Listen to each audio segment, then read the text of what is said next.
Here's how I can see a path to 9 wins, Blankers, with my homer hat on. You split the first 6 games heading into the bye. So you have the 6 games right out of the gate. At Baltimore, I'm chalking that one up as a loss. Home for Indy, you win that one. At Jacksonville, you lose that one. Pittsburgh at home. It's a home game against Pittsburgh. I don't think Pittsburgh's all that daunting. You win that one, you're 2-2. You're at Atlanta, you're home versus the Saints. Figure out which game you want to win there. I don't care if it's Atlanta. I don't care if it's the Saints. But you go 1-1 in those games. So loss at Baltimore, win versus the Colts. You lose at Jacksonville. You beat Pittsburgh at home. At Atlanta versus New Orleans. I don't care which one you win. Find a way to win one of those 2 games, which I think you could win either one. I think you can win at home against the Saints. I think you can win on the road against Atlanta. So right there is 3-3 going into the bye. I don't think that's too crazy to think that the Texans can go 3-3 in those first 6 games. Again, my homer hat is on. So you enter the bye with a 3-3 record. Not crazy. The 3 games after the bye, you're at Carolina, you're home for Tampa, you're at Cincinnati. You have to go even 1-2 in those 3 games is fine. Like you lose the 2 games on the road, you beat Tampa at home. Again, not too crazy. You lose the 2 road games, you beat a bad Tampa Bay team at home. So you go 1-2 in the first 3 games out of the bye. That puts you at a 4-5 record through 9 games. Then you have 3 straight home games against, Arizona. Who knows where they're going to be? Many people think they're going to have the worst record in the NFL. You're home against Jacksonville. Really good team in the AFC South, but you're capable of beating Jacksonville. And then Denver, who wasn't a very good team last year. All you have to do is win 2 of those 3 games. You don't need to even sweep it. Just win 2 of the 3 home games in a row that you have against Arizona, Jacksonville, and Denver. Go 2-3 in those games. That puts you at a 500 record. That makes you 6-6 going into the last 5 games. You have 2 in a row after that 3-game stretch at New York, at Tennessee. You have to find a way to win one of those games. More than likely, it's at Tennessee. It's not the Jets. I agree. So you win at Tennessee, you lose to the Jets. That puts you in line where you have 3 games left to go. You have to go 2-1 in the last 3 games to finish with 9 wins. Home for Cleveland, home for Tennessee, at Indy. Is it impossible that you win 2 of those 3 games? So homer hat is on, trying out for the highway to hell. Look for the 4th chair on the wheelhouse. I think that's your path to a winning record. And so now I ask you to take that hat off. Why can't you go 3-3 in the first 6 I don't. games? You know what? Why can't the way you win you described games it against Indy, Pittsburgh? It's not impossible. The way you described it. Here we go. The way you described it, it's at least not outlandish and just absolutely lazy radio.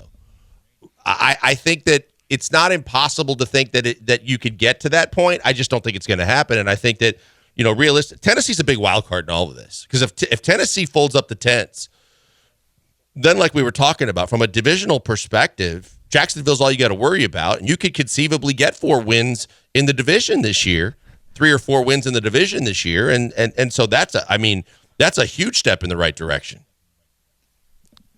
Degenerate Gambler saying, is your homer hat fitted or snapback? It's a snapback that sometimes I wear backwards. But look, again, homer hat is completely on.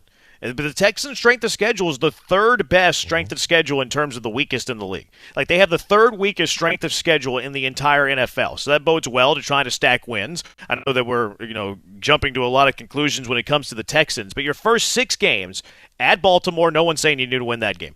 But home versus Indy, at Jacksonville, home versus Pittsburgh, at Atlanta, home versus the Saints. I think you can get to the bye at 3-3. Now, you're probably winning some games that you're underdogs, but you get to the bye at 3-3.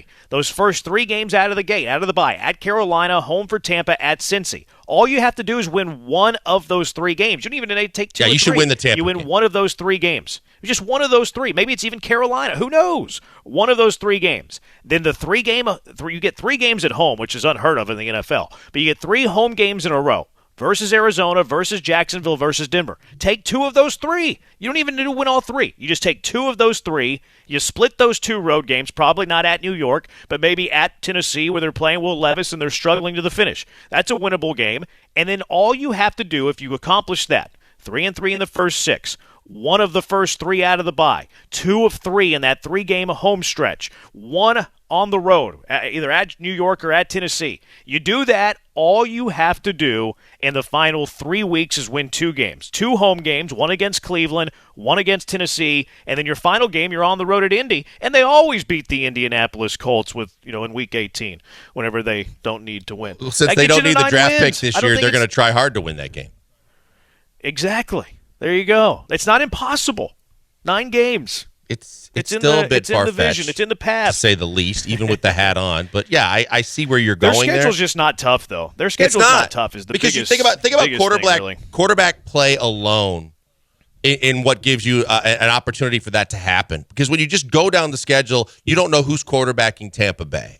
You don't know what Pickett's going to be. You don't know who's quarterbacking Atlanta, but if you do, you know it's not going to be anybody that you fear or is going to come in there and blow your doors off. So you've got a chance there. You know, you don't know what you're going to get out of Indy, but it's the same situation you're in, probably, in my opinion, worse in the fact that I don't think Richardson's prepared for this, and I don't think he's ready for this, and I don't think he's going to succeed at this, especially in year one. So I think that you have the advantage there. Tennessee's a crapshoot because you don't know if you're going to get Levis or Tannehill or some combination, and you don't know what they're thinking and what they're doing at this point. So quarterback play across the schedule gives you hope, because if it's one thing to say you're going the whole season with a rookie quarterback, and so chances are that's not going to go well. But if that many teams that you're playing against have issues with quarterback, it gives you a chance. I think it's just inexperience. I think it's inexperience across the board is what is the biggest concern, because we've seen the track record and the lack of success for rookie quarterbacks in year one, no matter how good they turn out to be.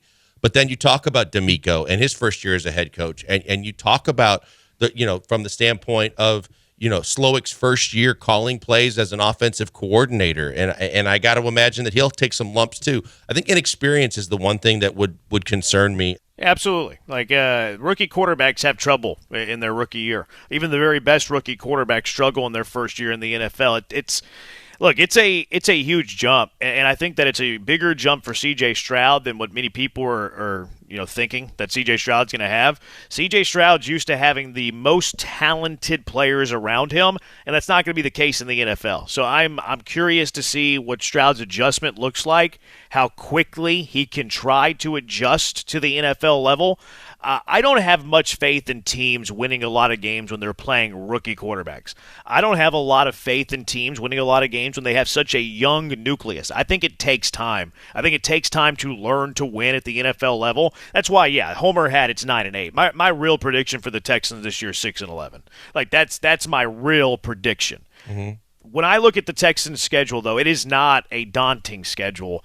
Not at all. C.J. Stroud would have to be to get to like 9, because I think the 8-win range is like the ceiling for the Houston Texans. But to get to the upside of the range versus the downside of the range, C.J. Stroud's going to have to make a quick adjustment to NFL life, and most rookie quarterbacks struggle to do that.